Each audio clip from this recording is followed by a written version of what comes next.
bonjour à toutes et à tous. Du coup, donc je vais vous présenter donc le nouveau catalogue de données sur INSEE.fr. Alors avant cela, je vais juste vous parler très rapidement du projet Mélodie. Donc je vais partager mon écran et j'ai une diapo de prévue là-dessus. Voilà, donc est-ce que vous voyez bien la présentation à l'écran? Parfait, très bien. Oui, voilà. Donc du coup, donc le projet Mélodie, c'est un projet de transformation digitale à l'INSEE qui consiste à revoir un peu, à moderniser toute la diffusion des données statistiques.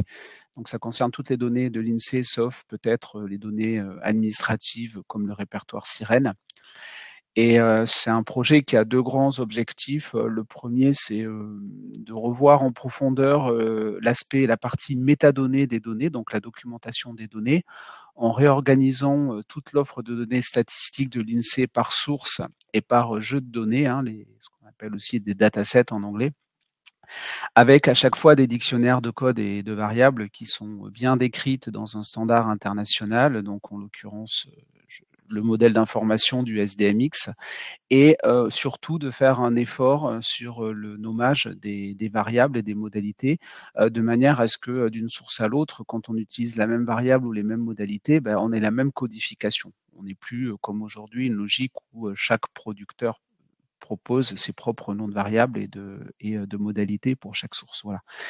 Et du coup, ce qui permet de pouvoir comparer plus facilement les données entre les sources. Donc ça, c'est un premier grand point, c'est la qualité. Un deuxième, c'est le service. On essaye donc d'avoir un point d'accès centralisé aux données. Voilà. Je cherche une donnée de l'INSEE, je vais dans le catalogue de données et que ce catalogue propose différents modes de consommation parce qu'il y a énormément de différents types d'utilisateurs et donc on est sur des qui proposent à la fois de télécharger tout le fichier du jeu de données par exemple, si on veut faire des analyses derrière, ou quelques extraits au format Excel, qui est la diffusion un peu classique à l'INSEE, c'est le fichier Excel, et un explorateur de données qui permet à l'utilisateur ou l'utilisatrice de faire ses propres extractions. Et bien évidemment, en plus de cela, une API qui permet d'interroger ces jeux de données. Voilà. Donc, c'est un projet dont l'ambition est que l'ensemble des données statistiques de l'INSEE passe par le catalogue à horizon de fin 2026. Voilà. Et ce que je vais vous montrer aujourd'hui, donc la version bêta du catalogue de données, contient déjà un gros échantillon des données qui sont diffusées par l'INSEE. Du coup, je vais donc basculer de la présentation jusqu'au navigateur. Donc voilà, donc est-ce que vous voyez bien le site INSEE.fr à l'écran?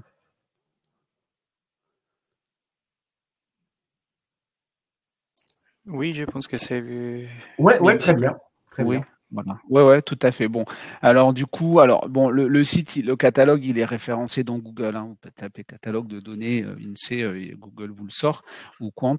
Mais du coup, si vous allez sur la page d'accueil de INSEE.fr, vous l'avez dans le bandeau. Découvrez le nouveau catalogue de données en version bêta. Donc vous cliquez, vous arrivez sur une page de présentation. Une page qui est importante parce qu'elle dit bien que c'est une version bêta, que voilà, l'idée c'est de recueillir les retours des utilisateurs et ça c'est extrêmement important pour nous et j'y reviendrai, et aussi que ce ne sont pas forcément les données officielles de l'INSEE, c'est-à-dire que normalement les données elles sont similaires à ce qu'on diffuse par ailleurs, mais si jamais il y avait un écart parce qu'on s'est trompé, c'est l'utilisation officielle des données de l'INSEE, c'est le reste du site. Là on est encore dans une version bêta du catalogue. Voilà. Et puis, il y a une adresse mail et puis il y a aussi un formulaire si vous ne voulez pas donner votre mail pour répondre, faire des retours. Voilà. Donc, si on clique sur catalogue de données, on arrive sur le service en tant que tel. Donc, bon, la facture du site, c'est comme un peu ce qu'on peut retrouver sur des catalogues de datasets en open data, type data.gouv ou data.economy.gouv, enfin d'une manière générale, ou des sites de e-commerce. C'est-à-dire qu'en fait, on va avoir un moteur de recherche et puis des facettes qui permettent de filtrer en fait dans les différents jeux de données. Donc, du coup, on a pas mal de facettes en fait. On a des facettes que vous connaissez déjà sur INSEE.fr comme le thème. Donc là, on a repris vraiment les thèmes qui existent, l'arborescence de thèmes qui existe sur INSEE.fr. Et on commence à avoir des nouvelles facettes qui sont par exemple le niveau géographique. Donc dans le catalogue, il y a quelque chose de particulièrement utile quand on fait de la donnée locale, un niveau fin géographiquement, c'est qu'on peut directement se dire, allez voir quels sont les jeux de données où, par exemple, je vais avoir des informations au niveau de la commune. Et comme ça, on a tous les niveaux géographiques. Donc ça, c'est particulièrement intéressant si on s'intéresse au niveau géographique. Et ensuite, on peut aussi filtrer par ce qu'on appelle des axes d'analyse. Donc les axes d'analyse, en fait, ça va être les variables. Donc normalement, si je tape âge, je dois retrouver, alors là du coup, pardon, je vais mettre un petit accent, voilà, je vais retrouver la variable âge. Et là, je vais pouvoir filtrer sur tous les jeux de données qui contiennent cette variable-là. Alors, on ne peut pas après filtrer par modalité, mais on a déjà, voilà, si je peux trouver par exemple tous les jeux de données où j'ai des notions de diplôme. Et on peut descendre encore plus bas, mais ça, c'est un petit peu plus expérimental, c'est carrément descendre au niveau des indicateurs eux-mêmes, c'est-à-dire l'axe d'analyse, c'est les grandes dimensions, voilà, l'âge, le genre, la catégorie socio-professionnelle, là, le secteur d'activité. Et après, l'indicateur, c'est vraiment ce que je mesure, la population, le salaire, des quartiles de revenus, etc. Donc, en fait, le fait que ce dont je parlais tout à l'heure, l'objectif de qualité, le fait qu'on ait fait ce travail de bien décrire les métadonnées des jeux de données, fait qu'on est capable après, et qu'on les a harmonisés, fait qu'on est capable de faire cette recherche dans le catalogue, en fait. Voilà, c'est vraiment un bénéfice de ce travail de description des métadonnées. Et après, on a les sources. Alors là, les sources, c'est pour le public qui connaît plutôt bien les notions de sources à l'INSEE, qui c'est les données du recensement, ou les données de l'enquête en plan continu, par exemple. Du coup, il peut faire une recherche là. Il ou elle. Et du coup, le millésime, après, c'est le millésime des données. Voilà. Et le type de jeu de données, c'est est-ce que j'ai des données agrégées ou des données individuelles. Pour l'instant, on n'a pas encore de données individuelles, mais sur INSEE.fr, il y a des fichiers détails, et à terme, ces fichiers détails seront aussi dans le catalogue. Alors, maintenant, on va prendre, on va dire, on s'intéresse à des jeux de données au niveau de la commune. Donc, on va filtrer sur commune. Et là, on voit que on en a quand même quelques-uns. On en a 8 dans ces premiers datasets qu'on a mis dans le catalogue. Donc, il y a la partie les équipements, donc la base permanente des équipements qui nous permet d'avoir les différents types d'équipements par commune. On a des choses qui viennent du recensement de la population, comme le déplacement domicile-travail, les caractéristiques de l'emploi, la famille, des choses de l'état civil sur les communes, enfin les décès et les naissances. Voilà, donc on a quand même pas mal de choses. Voilà, donc après, on peut s'intéresser à des thèmes, on va regarder tourisme. Tiens, on va regarder ce qu'il y a sur tourisme. Et on va voir les fréquentations touristiques. Donc, je vais partir de cet exemple-là. Donc, je vois que j'ai des fréquentations touristiques, je vois que j'ai la dernière mise à jour du jeu de données. J'ai la période temporelle. Donc ça, c'est intéressant parce que ça permet de voir, voilà, si vous faites des études sur longue période, la période couverte. Un petit abstract qui permet de voir un petit peu ce qu'il y a dedans. Donc, je vais cliquer dessus.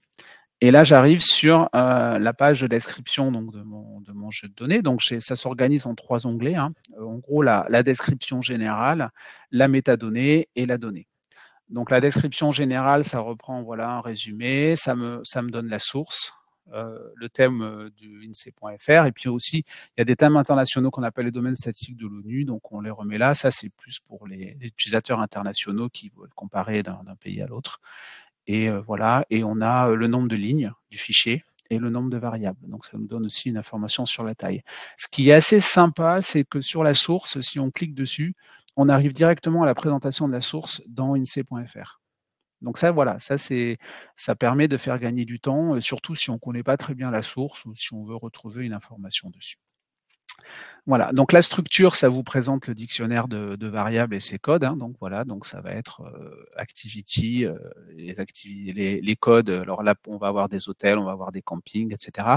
Et quand on passe la souris dessus, ça met une définition. Parce que des fois, activité économique, qu'est-ce que ça veut dire exactement? Bon, alors des fois, la définition, elle est complexe aussi, mais au moins, ça a le mérite de donner, de dire un peu ce que c'est le concept derrière. Voilà. Et après, on arrive sur la partie données. Donc la partie données, en fait, elle va s'organiser autour de 3 modes de consommation. Le premier, c'est l'explorateur de données. Donc là, c'est un peu le mode libre service. Je vais me promener un peu dans la donnée pour voir ce qu'il y a et puis là, je fais mes propres filtres et je repars avec le fichier que je veux. Le deuxième, c'est je vais télécharger l'ensemble des données du dataset dans un format, ça va me sortir, si je clique dessus, ça va me sortir un fichier zip avec les données en CSV et un petit fichier de métadonnées aussi en CSV, donc des choses qu'on peut très facilement après derrière lire dans R ou dans Python. Et ça, c'est une offre qu'on va enrichir aussi pour les gros fichiers avec des fichiers en parquet. Et là, je fais un peu le lien avec la présentation d'Eric qui va suivre, qui permet de faire des requêtes directement dans le fichier et c'est assez puissant, assez rapide. Et du coup, voilà. Et un troisième mode de consommation qu'on ne voit pas ici parce qu'il n'y en a pas sur ce jeu de données, je vous le montrerai tout à l'heure, c'est les fichiers Excel. Donc là, c'est des extraits qu'on fait de datasets. On considère que voilà, c'est les données un petit peu emblématiques et c'est prêt à la consultation. Donc, si je clique sur Explorateur, donc allons voir un petit peu, allons nous promener dans le jeu de données. Voilà, donc j'arrive sur une page comme ça. Donc bon, alors il y a plein de boutons partout, hein, donc il faut faire deux trois jeux de données un peu pour voir commencer à être un peu familier avec le sujet. Mais globalement, voilà, on peut afficher soit des libellés, alors ça, soit des codes, soit des codes et des libellés. Donc par défaut, on met des libellés parce que les codes, bon, c'est pas forcément compréhensible. On a des informations sur le nombre d'observations, voilà, donc ça c'est important.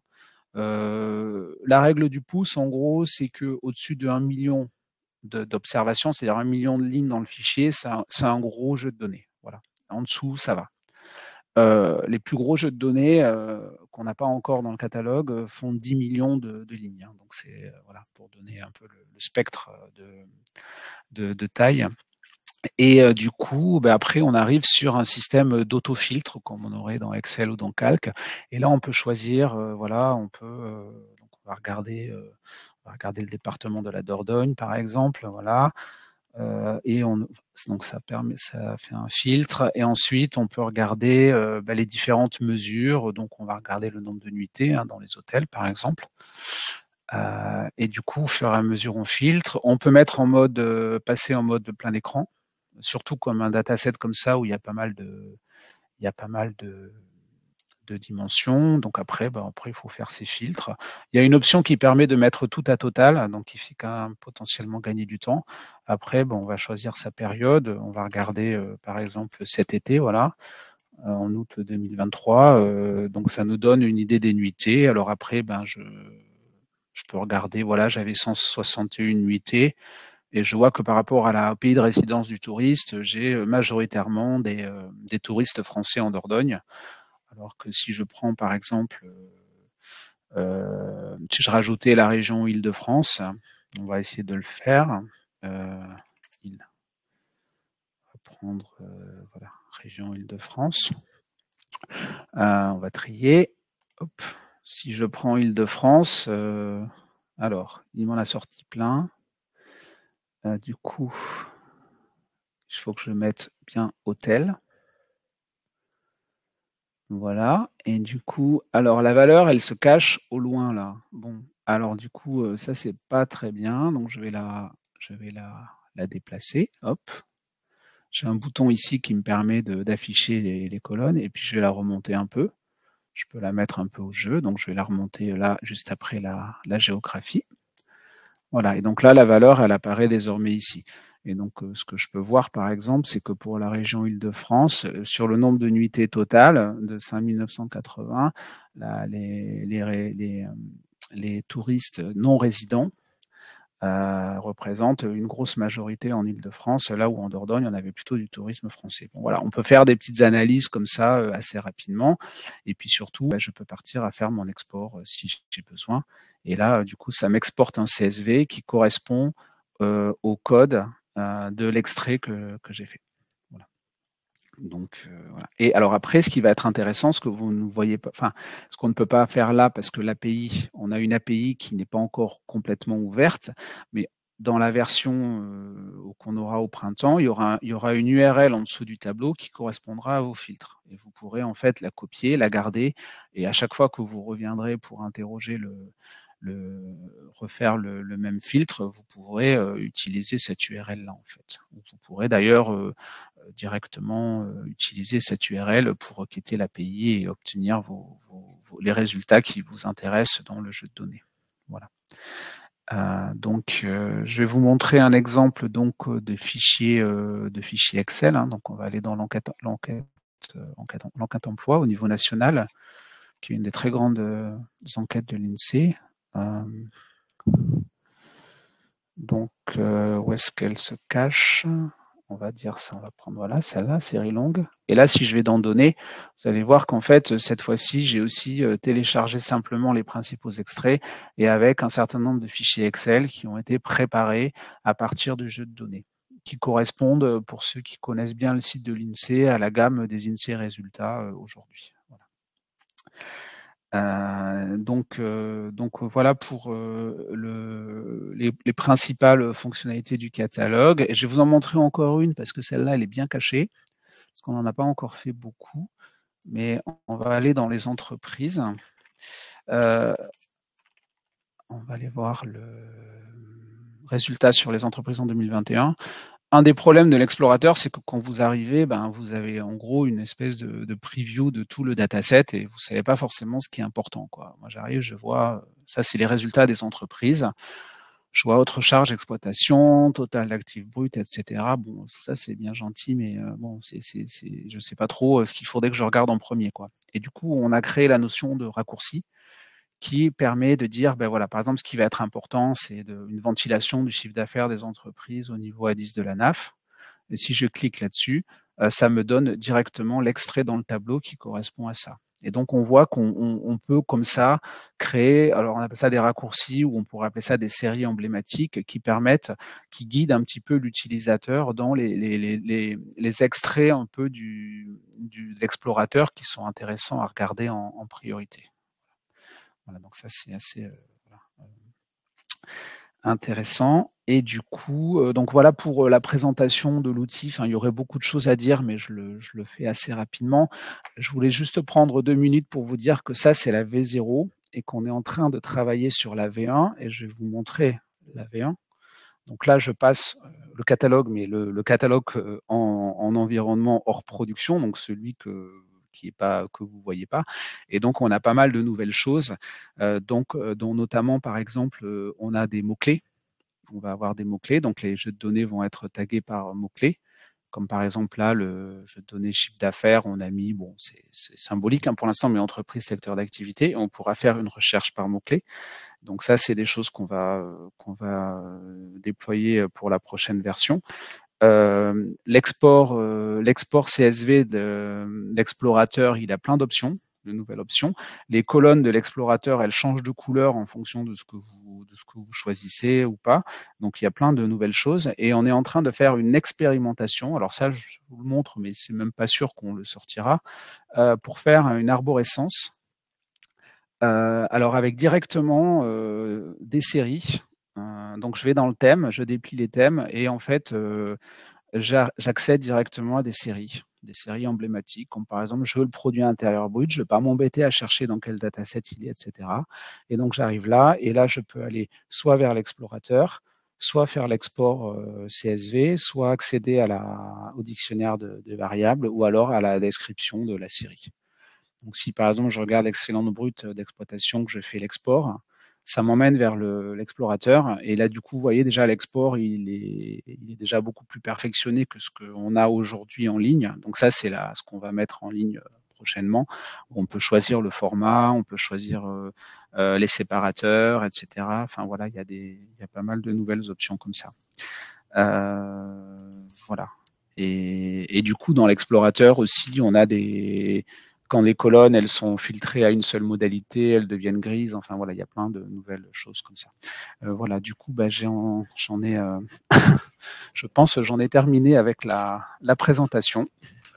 Eh bien, merci beaucoup, Nicolas Sagne. Donc, on va aller aux questions. Donc, vous pouvez tous continuer à poser les questions dans l'onglet questions. Et donc, je laisse la parole Ah, Donc, gentil. oui, ça marche. Je commence avec les questions que j'ai pu regrouper. Alors, la première question, c'était, est-il disponible une liste de mots-clés pour faciliter la recherche des lots de données? Par exemple, tout à l'heure, vous avez tapé sur l'onglet pour chercher H. Par contre, vous avez dû écrire correctement H avec l'accent, on va dire. Donc, il n'y a pas une liste de mots-clés prédéfinie pour faciliter la recherche ou est-ce que c'est le cas ou pas? Ça, c'est la question. Après, on peut perfectionner un peu. On peut faire un algorithme d'expression régulière un peu plus avancé que ce qu'on a là. Parce qu'effectivement, H, normalement, je devrais pouvoir taper H sans le chapeau et ça me sort H. Mais ça, on peut y travailler. Par contre, non, on n'a pas de liste prédéfinie. C'est-à-dire, il y a une liste et puis après, quand on tape H, ça va afficher ce que ça peut sortir, mais il n'y a pas de. On n'a pas par ailleurs, on n'a pas un fichier quelque part avec la liste de tous les mots-clés. Ok, parfait. On a une deuxième question, sinon, et se demande s'il n'y a pas un filtre sur la période temporelle. Alors, il y a un filtre sur le millésime, donc ça revient un petit peu à ça, c'est-à-dire l'année de référence des données. Donc, c'est l'année de. Alors, soit pour le recensement de la population, ça va être l'année du dernier recensement. Donc, ce sera dans cette facette. Hein. Donc, à gauche, dans le catalogue, il y a une facette millésime et ce sera l'année de référence des données. Et c'est là qu'on peut filtrer sur la période temporelle pour avoir les datasets qui correspondent à ça.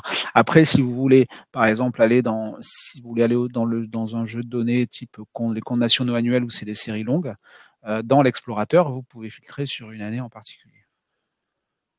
Il y a aussi ce mode de filtre. D'accord. Ok, parfait. Sinon, une troisième question. Est-ce qu'il y a des façons où il y a les exports, c'est possible de les faire au format cartographique? Par exemple, les shapes, les package. Est-ce que c'est prévu de faire ça? Alors, pour le coup, non. Ça, on pourrait l'imaginer un jour, mais il faudrait qu'on ait déjà, nous, en interne, cette offre-là. C'est-à-dire que le catalogue de données s'appuie sur des référentiels de métadonnées en interne à l'INSEE, dont on a notamment un référentiel géographique, mais qui ne nous met pas forcément aujourd'hui à disposition des fichiers dans ces formats-là. Mais si un jour il le fait, nous, on pourrait rediffuser dans le catalogue, oui. Ça pourrait s'imaginer, mais pour l'instant, c'est pas encore prévu. D'accord. Et ensuite, c'est par rapport à la API, si j'ai bien compris. À terme, est-il prévu des URL stables permettant de télécharger plus facilement les dernières millésimes des jeux de données dans nos outils Python? Alors, ce qu'on voudrait. Alors, je sais pas. Je suis pas sûr de comprendre la question parce qu'il y a deux manières peut-être de la comprendre. La première, c'est qu'en Oui. fait, le millésime, normalement, les datasets, ils sont soit c'est des datasets de série chronologique, et auquel cas, quand on les interroge dans la requête, il faut faire le filtre année égale celle qu'on veut. Soit c'est des datasets qui sont directement millésimés, et donc il faut prendre le dernier dataset disponible et faire la requête dedans. Voilà. Après, ce qu'on prévoit de faire, alors l'autre manière peut-être de comprendre la question, je ne sais pas. Ce qu'on prévoit de faire, c'est on prévoit de faire un package en R pour accéder à l'API sans avoir de connaissance d'API, quoi. C'est-à-dire, pour des statisticiens, on fait un package et le package, il appelle des fonctions de requêtage des datasets. Et on pourrait essayer de le faire aussi en Python. On a plus de compétences en R globalement à l'INSEE que Python, mais ce serait bien de le faire dans les deux packages.